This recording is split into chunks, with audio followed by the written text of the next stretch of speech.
The best thing to do is to request a benevolent outcome when you are going to make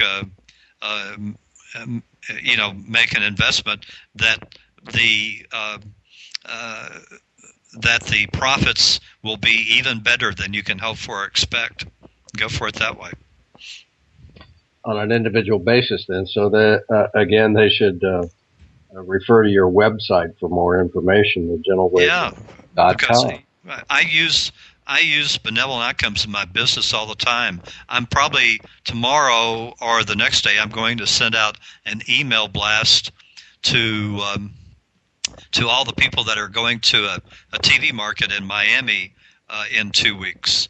And before I do that, I'm going to say I request a most benevolent outcome that the results of this email blast will be even better than I can hope for or expect. And so obviously what that would mean would be I'll get requests for appointments that my representative will handle in Miami, and that my representative will be able to make some sales, and perhaps the people that are not able to meet with my representative, they'll want to do business directly with me, and I'll get sales out of that. That's the way you use benevolent outcomes. Well, I guess that it sort of answers another question too. Then there's nothing wrong with asking for outcomes that benefit you individually. No. So you're not really asking to harm anyone else at that point.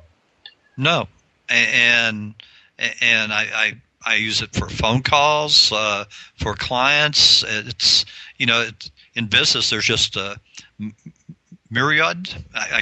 That's the correct way to pronounce that word, of uses, and that was one of the reasons I started requesting benevolent outcomes, because I've always looked for things that, because I was business oriented my whole life. I've owned my own businesses for the last 40 years. That I've always looked, being one of the small guys in business, just trying to find things that would give me just a little bit of edge, and benevolent outcomes has worked the best. We have a question from one of the listeners. I noticed it popped up on my Skype. Isn't that strange? Yeah. I can't see the question, but somehow it popped up. Well, this individual wants to know if we've checked you out here, if we've, put electrodes on you and so forth, and and determine what's going on, and try to verify your ability. And no, we don't. We present information here for your consideration and the consideration of the listeners, and it's up to them to come to their own conclusions. Exactly. For me and for anyone that's giving information to you, you have, as Theo says, how does it resonate with you? Do you get a heartburn when you're reading or listening to some information? Does it give you heartburn, or does it give you a warm feeling, in your gut? Does this sound correct? And you're supposed to be able to start discerning that. And as we get into the fifth dimensional focus, you're going to be able to do that more easily than you have been able to in the third focus. So keep that in mind. That's going to be one of the benefits, is that you'll be able to decide whether this information is for you or not. And that's really good. And people should exercise that discretion now as well. The next question.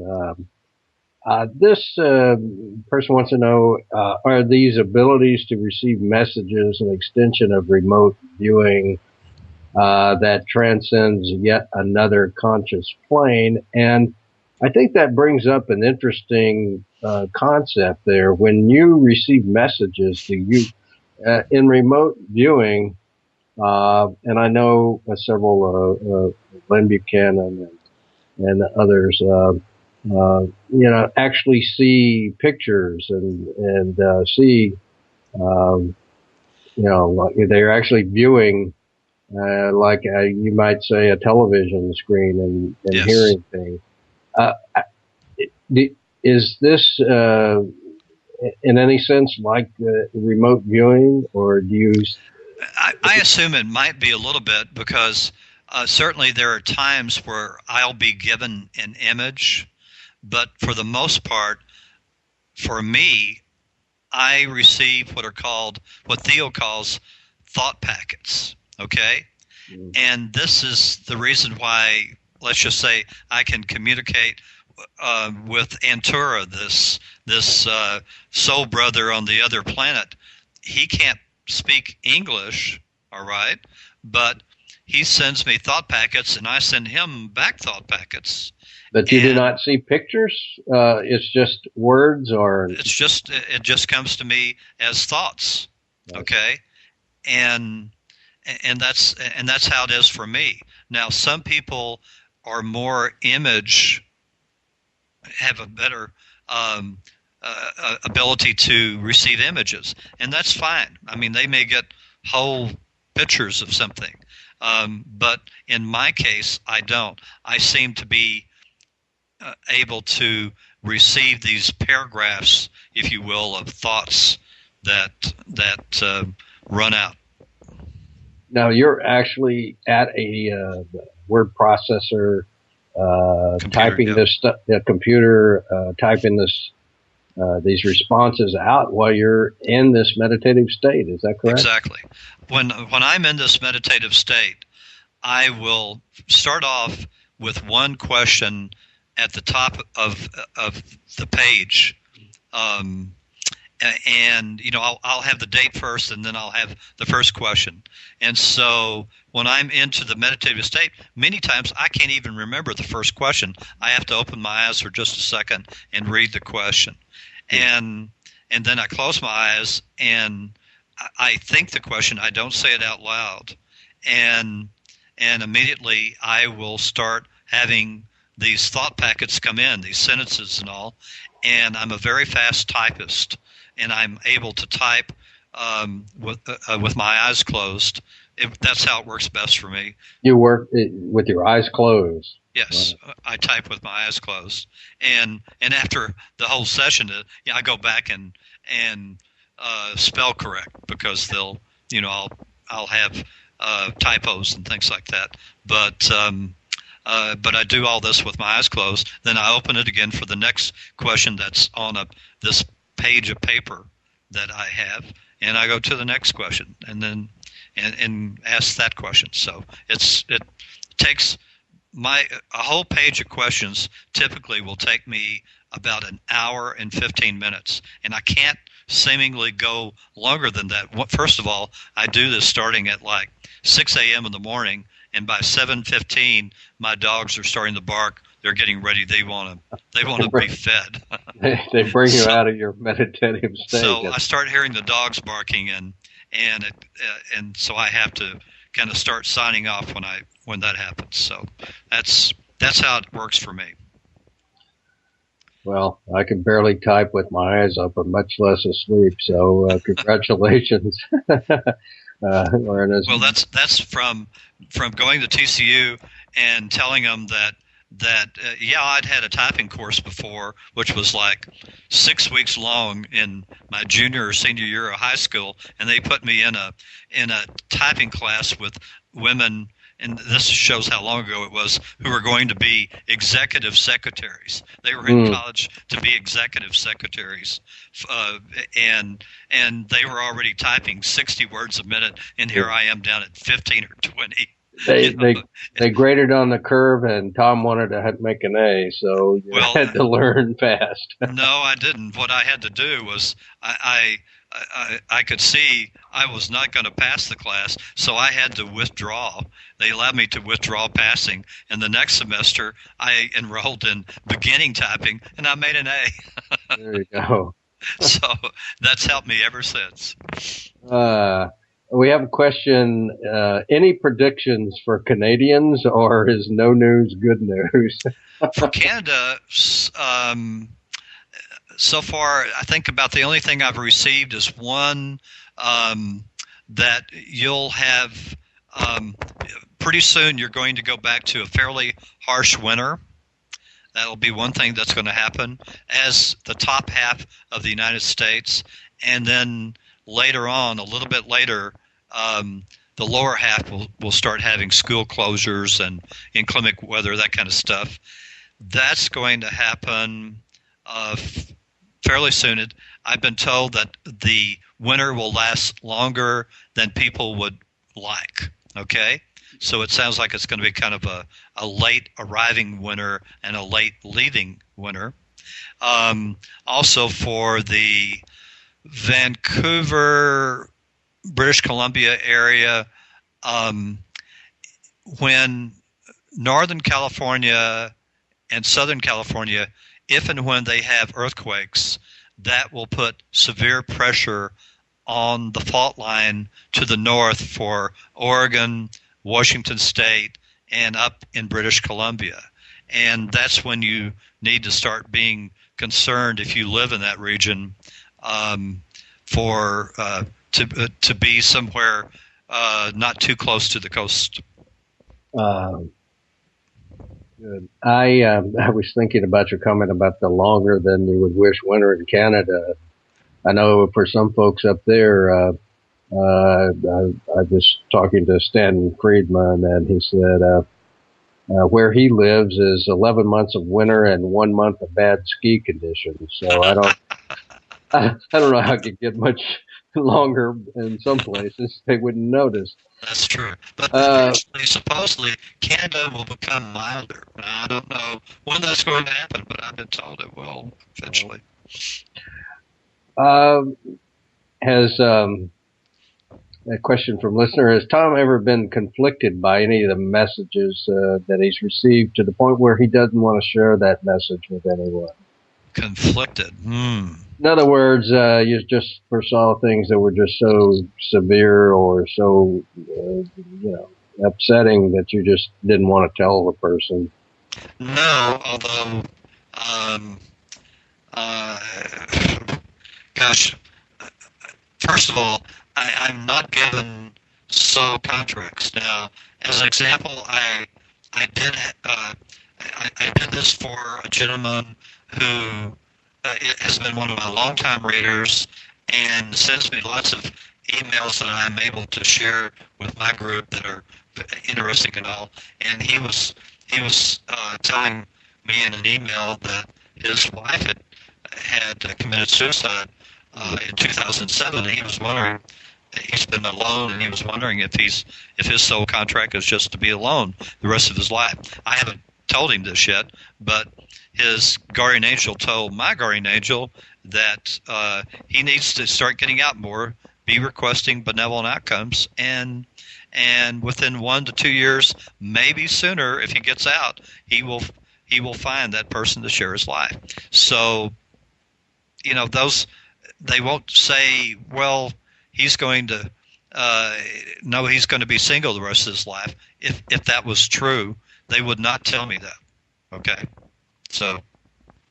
Well, certainly, if it would have to be on an individual basis, not for to have that kind of concern. If you can tell people about catastrophes that could potentially take hundreds of thousands of lives, I don't know how much worse.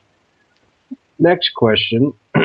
This, aside from politics and world catastrophes, has Tom ever asked questions regarding health or science? And I don't know if they mean on an individual basis here about health or just developments in those two areas. Sure. If they go to my website, to that www.thegeneralwavebook.com, to that articles and news page, I'm looking it up right now because I think it's around December the 24th newsletter. I'm looking to see if that was the one. I see that's getting rid of the Federal Reserve, collapse of the euro, future for North Korea. North Korea supposedly is not in a couple of years, they'll start having a better relationship with South Korea. But down below that, I asked some kind of technical questions about the torus concept, if that's correct. And then down below that, in questions for the sun, I was asking, Sun, why do scientists keep comparing other worlds they discover, such as the Kepler planets, to Earth and disregard them if they are not in a similar orbit to Earth? Are they that short-sighted regarding the potential for life, or is that just for public consumption? So I asked that. Are mathematicians correct in their calculations as to the energy forcing or causing the galaxies to expand at a faster rate instead of slowing down and then beginning to contract? So I asked that. I asked about a new metal that supposedly was found at the core of the Earth. So I do ask scientific questions as best I can, keeping in mind that I'm not a scientific person, so it's more difficult for me to receive these messages. Okay. Right. Tom, you may be turning away from your mic there. Once in a while, it's kind of cracking up. But oh, sorry. No. I'm on a headset, and I didn't think I was turning away, but my apologies. That sounds good. Question, is Tom aware of his environment during these meditative states? In other words, can you hear room sounds, feel drafts, etc.? Or is he literally in a subconscious state that makes all of his senses sort of immune from the activities in the environment? Yeah, I mean, like in the winter, I typically have a little space heater going, and a what do you call it, the water humidifier, and I don't hear those after I go in. So it's like I'm really deep concentrating on the messages, and I tune out everything. But I do that in a conscious state too. But I gotcha. Especially according to my wife. It's a good talent. But those dogs know how to bring you out of it, though. Or my wife, yes. Or your wife. Well, I can't, before we finish up, I've got to ask you. I know so many people have wanted to know for you to share with us again when we will make contact with aliens and where and how. I mean, how much longer can our governments keep this under wraps? Right. Well, again, I've been told by Antura that in somewhere around 2013, okay, so we're not too far away from that, there's going to be in the European government that releases all of their secret files on their contacts with aliens. That's going to cause, needless to say, a big hubbub. Mm-hmm. And then in 2015, there's going to be the first public contact by the Pleiadians, and it will probably be with that European country that disclosed those secret files. That hasn't been told to me for sure yet, but that's what it sounds like is going to happen. And then that first public contact by the Pleiadians, those people, and keep in mind, our major DNA came from the Pleiadians, okay? So the Pleiadians that they're going to send are going to look just like us, and except that they're going to be sort of diminutive people, like maybe their heights will be only 5 feet tall or something like that. So in other words, they'll look very unthreatening. Is that? I guess that's correct. They will not look threatening at all, and these will be first contact people that have done this many times with many other planetary systems. So they're going to be very experts at what they're able to do and convey and all that stuff. And of course, this will cause a great furor because they're going to be starting to talk about how old the Earth actually is, how long life has been on Earth. Of course, this is going to be very, very upsetting to religions, certain religions. And then along about 2017, that's when Antura is supposed to visit. And when I first started talking to him, I thought he was going to look like a Pleiadian. And then he starts telling me he's a water being. And it this is your soul. Excuse me. This is your soul.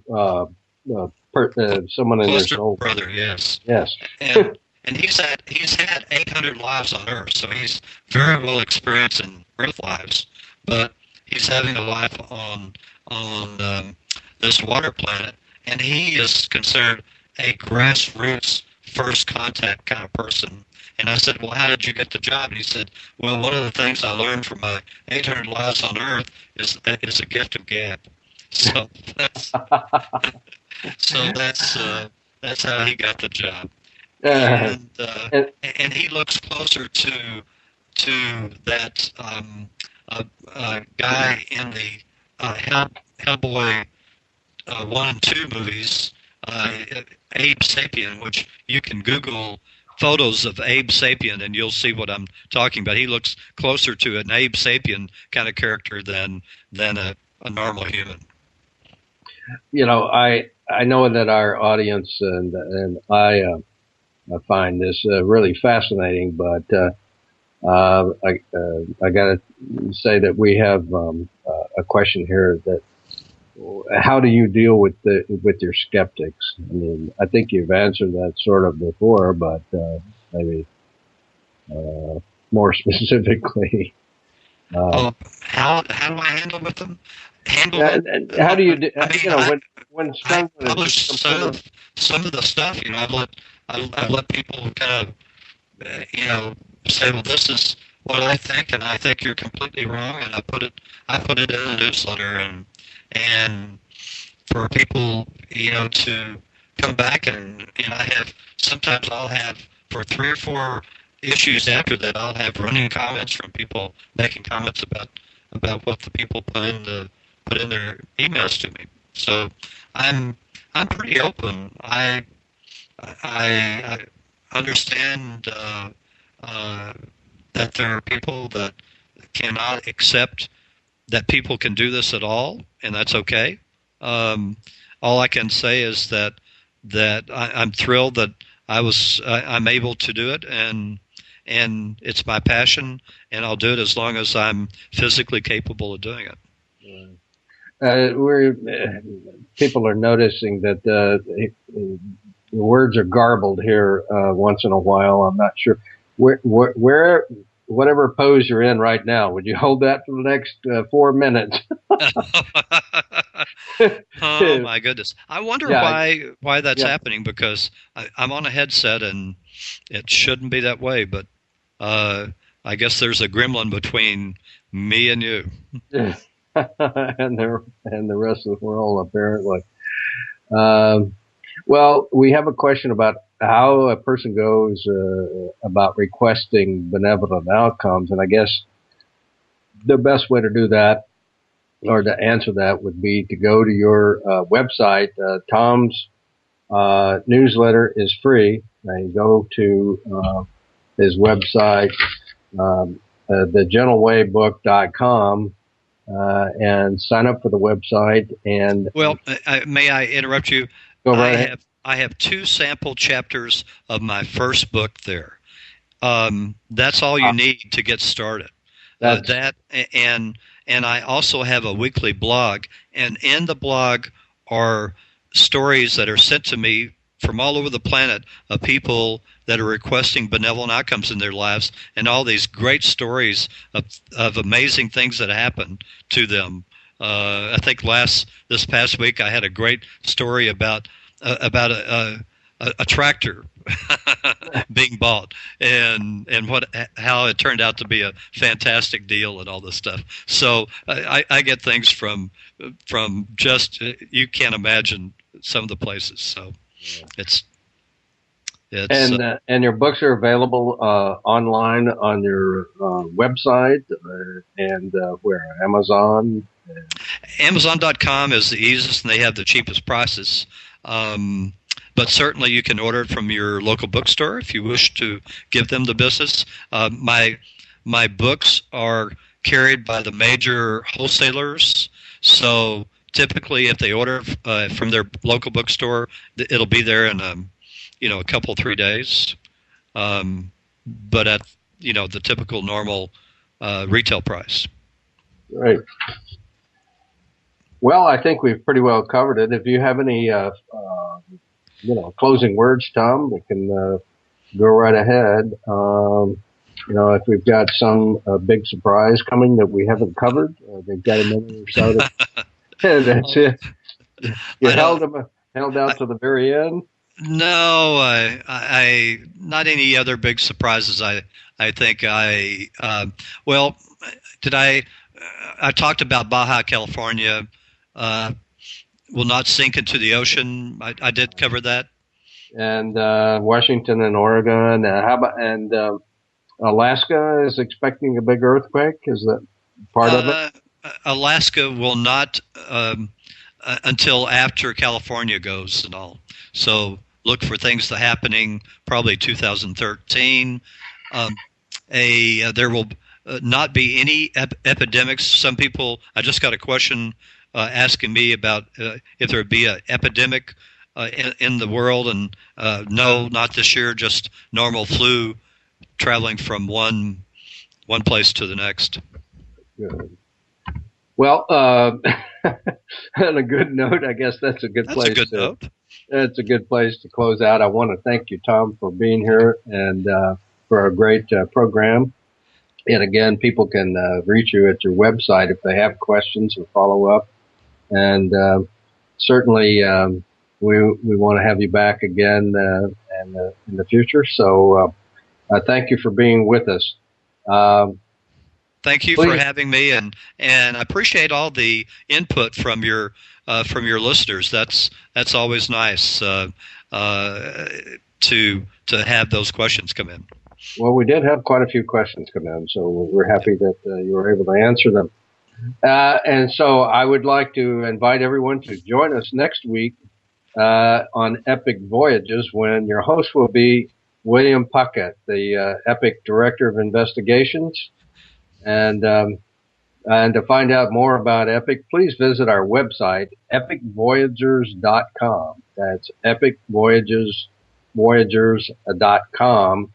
So till next time, thanks for joining us. I'm Ken Cherry.